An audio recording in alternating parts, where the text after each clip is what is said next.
Hello everyone, welcome. Today, I'm gonna try and save you all some money because there are at least 7 things I stopped buying after 50. And honestly, I think some of these are things you are going to wish someone had told you sooner. Some things are beauty related, some things are health related. So let's jump right in. Stop buying foundation looking for better skin.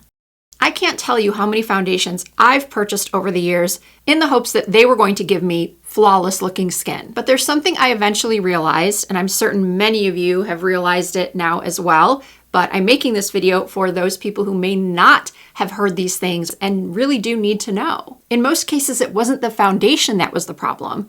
It was my skin prep. I'm someone that enjoys testing out other people's skin prep routines to see if it makes a difference in how my foundation looks and applies. And I've got to say, some routines are so complicated and so unnecessary, and then others simply aren't enough. Moisturizer, serum, sunscreen, or perhaps a hydrating spray like this one from Dalba. For most people, will be all you need, but some people do achieve an even better result when they use a milky toner or a glazing milk. And believe it or not, I just recently tried the Rhode glazing milk. A couple of weeks ago, they launched some highlighting glazing milks. And if you know me at all and you know that I have oily skin, you would think that I would be the last person to try a glazing milk.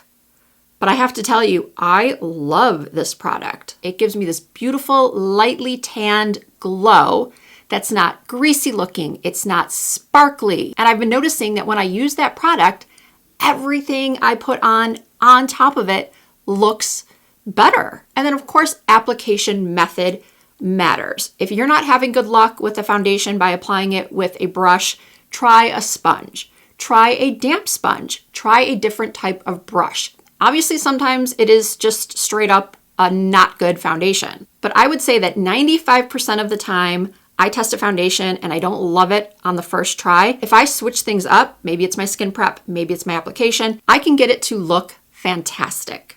Number 2, stop guessing about your menopause symptoms. When I first started having menopause symptoms, and I don't think I need to tell any of you watching what they are because I know my channel's demographic, and well, I've put over 50 in the title, so I'm going to assume that the majority of you know exactly what symptoms I'm speaking about. Hot flashes, night sweats, memory loss, joint pain, poor sleep, low libido, skin changes, and oh, let's not forget weight gain. And I know a lot of you watching are probably sitting there trying to figure it all out yourself. It's very likely that one of the reasons you're having to try and figure it out all on your own is because you can't seem to get help from your OBGYN or your general practitioner. Or if they do address your concerns, they're using outdated information. So you're spending money on unproven supplements, different products that make bold claims. If you are able to control those symptoms without any medical assistance, that's fantastic. I needed some help though. The reason why I am a MIDI Health partner and someone who consistently promotes MIDI Health on my channel is because of the help I have received. MIDI has honestly changed everything for me. I was really struggling to find a provider to help me with my symptoms because I did not want to go through this alone. So MIDI entered my life about 2 years ago. MIDI is a virtual care clinic dedicated to helping women through midlife. You could be having a plethora of those symptoms that I mentioned earlier, and you will receive compassionate care from the comfort of your own home. And by the way, your visits, in most cases, can be covered by insurance. Once you sign up, you can schedule your first visit with a clinician. They'll do an intake of all of your symptoms. They will order blood work if you need it. And during that visit, you will chat one-on-one with a clinician that will actually listen to you and then be able to prescribe you the medication you need. Obviously, hormone replacement therapy is not for everyone. For me, it has made all the difference in the world. Do I feel 20 again on HRT? Not really, but I'll tell you what, I feel 100 times better than I did 2 years ago before I got on HRT through MIDI. So if you are someone who has been going through your days suffering with symptoms, as I've done for almost 2 years now, I encourage you to check out MIDI Health. I will have the link down below in the description box. Please feel free to ask any questions you may have of me. I can't answer everything MIDI related, but I can do my best if you'd like to know more about my experience with them. Bottom line is there is help out there. So please stop wasting your time and money on gimmicks or listening to gurus who really don't have any qualifications, and get real help from people who specialize in all things menopause and perimenopause. Number 3, stop buying every viral makeup product. That's probably not something you'd expect to hear coming from a beauty content creator who literally tests out a lot of those viral products. And in some cases, I convince you to purchase it. Yes, it is part of my job to test out these products and give you my opinions, but I also know that the majority of you are capable of determining whether or not you really need a product that's gone viral. In case you don't know, a viral product is something that every beauty content creator seems to be talking about. Maybe it's selling out at Sephora or Ulta or at the drugstore. For example, this lipstick, ballerina shoes. It went viral on TikTok. Why? Because a young, beautiful influencer posted her lip combo, and that was part of it. So it seems like everyone, regardless of their age, hair color, skin color, they went out and purchased ballerina shoes. And from what I've heard, it sold out at many drugstore locations across the globe. Did it look good on everyone? No, it did not. Sometimes it can be fun to try out a viral product, especially if it's not super expensive. But if it's happening over and over again, and those products are just ending up in the garbage can or in a drawer that you rarely ever open, then you might want to rethink your habits regarding purchasing viral products. That leads us into number 4. I stopped buying miracle skincare.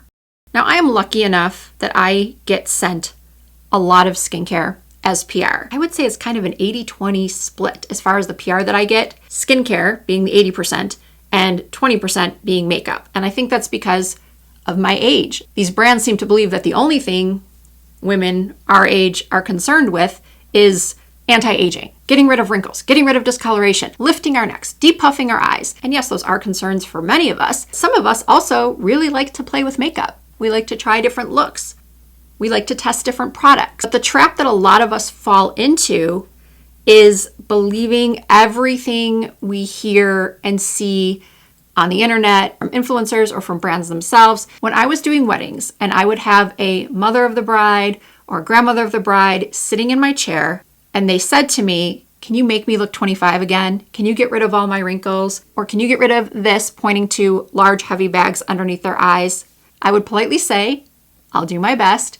But the reality is makeup artists are not plastic surgeons. Skincare can only do so much. So when you see a product that promises to totally get rid of fat pads underneath the eyes, they'd better be able to provide concrete evidence. And I don't want to see this product being tested on someone who is 30. I want to see this product being tested on someone who is 75 or 80. Then I will know if it's really going to work. Number 5, stop buying so many primers. This sort of goes back to skincare because the truth is proper skin prep is going to improve the look of your makeup better than any primer will be able to do. There is quite a bit of discourse online within the makeup community on whether or not primers are worth it at all. And when I've entered the conversation, what I've said is that there are certain primers that are worth the money, but most of those primers are for one specific skin type, oily, or those with visible pores and texture.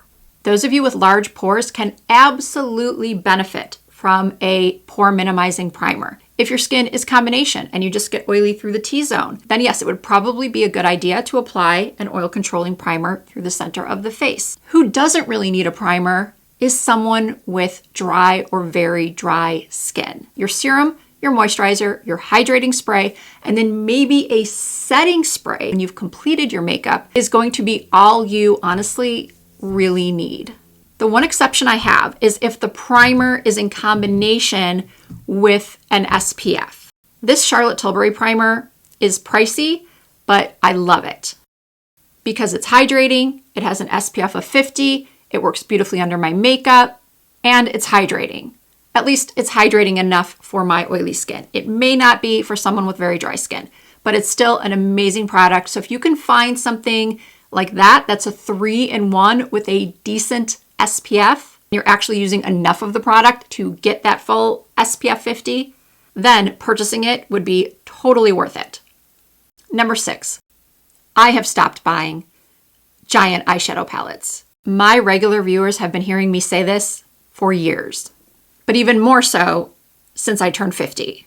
I know there are those of you watching that still like to do colorful 3 and 4 eyeshadow looks. I have now become quite the minimalist when it comes to eye looks. To be fair, I've never been one to do those beautiful, colorful, dramatic eyeshadow looks. I've always kept things pretty simple, but since turning 50, I have been keeping things very, very simple. And eyeshadow palettes with 10, 12, 14 plus shades in them are just not for me. Take this Natasha Denona tan palette, for example. I think it is beautiful. Do I want to have the palette in my collection? Yes. But this is the longest I have been able to put off purchasing a Natasha Denona palette in years.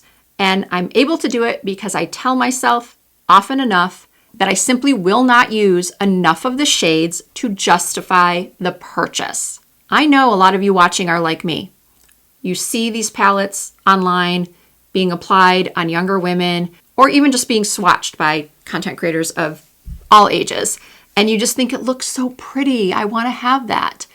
But we forget about practicality.